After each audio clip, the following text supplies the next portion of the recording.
Indore light and sound association एवं संगठन के सभी पदाधिकारियों एवं सदस्यों ने मिलकर की प्रेस वार्तालाप, जिसमें समस्या को लेकर प्रशासन से लगाई गुहार और साथ ही आगामी नवरात्रि के पावन पर्व पर मांगी छूट।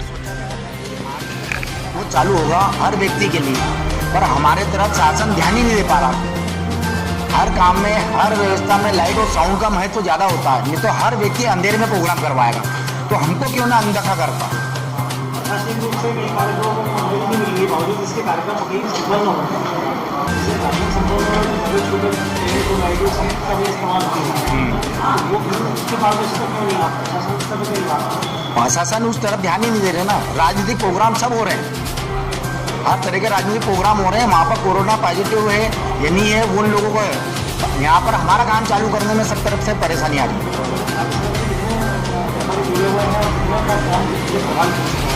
हमारे संगठन से कम लाखों लोग जुड़े होंगे। एक चीज़ से लेकर पूरी चेन भरी हुई है। साउंड, लाइट, जनरेटर, टेंट वाले, सब इवेंट मैनेजमेंट जुड़े हैं। कम से कम 25 करोड़ रुपए करीब का तो शासन का ही नुकसान है उसमें। हमारा तो लाखों रुपए का नुकसान और हर व्यक्ति का।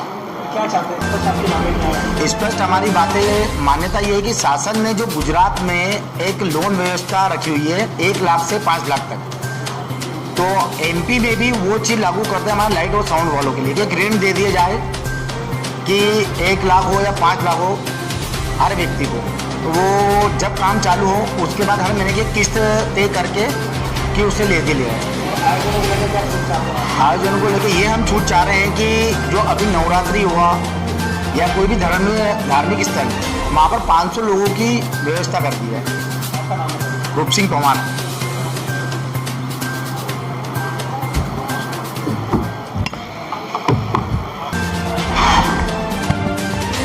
सभी व्यवसाय प्रभावित हुआ है, स्वाभाविक रूप से आपका भी बिजनेस काफी इफेक्ट हुआ है जी। कई परिस्थितियाँ खराब हुई है, क्या चाहते हैं? शासन से हमारी वही मांग है कि उस पर हम सबसे ज़्यादा प्रेशर है, तो हम नहीं चाहते कि वो प्रेशर में रहे, पर सबके साथ समान व्यवहार करें। अभी भी रोज़ हम देख रहे हैं कि कोई राजनीतिक सभा हो गई है और उसमें हज़ारों लोग इकट्ठे हो गए और उसमें हर चीज़ ओपन है। तो मुझे ये नहीं समझ में आता कि जो हम देश के नागरिक हैं वो हम किस जाति के हैं, और उन सरकार को ये नहीं समझ में आता है कि हम जो नागरिक हैं हम ही लोगों ने सरकार बनाई है। तो सरकार बनने के बाद कुछ अलग हो जाती है कि ये आज समझ में आ रहा है। किसी प्रकार के आर्थिक सहायता या लोन जैसा बताया, कुछ एक्सपेक्ट कर रहे हैं हम लोग, कुछ इसका परफॉर्मा बनाया आपने? उसका परफॉर्मर कुछ भी नहीं है। हम चाहते हैं कि सरकार का एक जो पूरा दायरा है, उनके जो संगठन में और उनकी टीम में जो बहुत ही बुद्धिजीवी लोग हैं, उनने अगर कोई चीज़ बनाई है कि हाँ हम इस तरह से आपके ऐसे पेपर देख के, आपकी समस्या देख के हम ये आपको लोन दे सकते हैं, तो वो लोन ने हमको उनसे कोई भी अनुदान नहीं चाहिए, मतलब हमें भीख नहीं चाहिए, हमें लोन चाहिए। हमको मालूम है कि एक बार शहर खुला और काम शुरू हुआ तो हम सब चुका देंगे, पर चुकाने के पहले तक हम पहुंच पाएंगे कि नहीं वहाँ पे, वो समझते जाता है।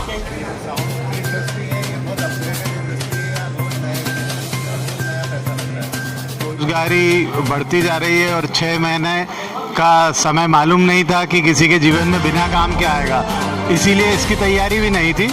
तो अब आर्थिक रूप से और मानसिक रूप से पूरी तरह सब टूट चुके हैं। तो अब वही है कि सरकार से उम्मीद है और उनसे रिक्वेस्ट है कि अब हम सब लोग के काम शुरू करें और हम लोग को भी सम्मान से जीने का हक दें। आगामी नवरात्रि के लिए क्या संदेश देना चाहिए?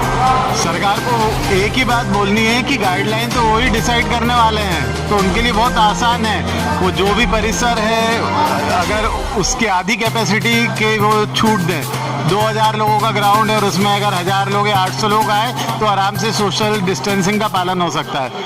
तो बिल्कुल मुश्किल नहीं है और कोरोना उसमें फैलने का भी चांस बहुत कम है, क्योंकि सारी सुरक्षा के नियमों को अपन पालन करेंगे। तो बावजूद इसके पूरा शहर खोल रखा है, तब समझ में नहीं आ रहा है कि कोरोना उनसे ज़्यादा फैल रहा है कि हमारे द्वारा ज़्यादा फैलेगा।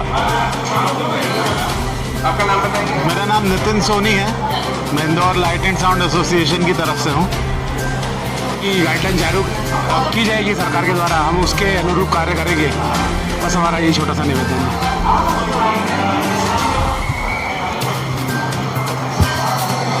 सरकार को क्या मैसेज देना चाहिए?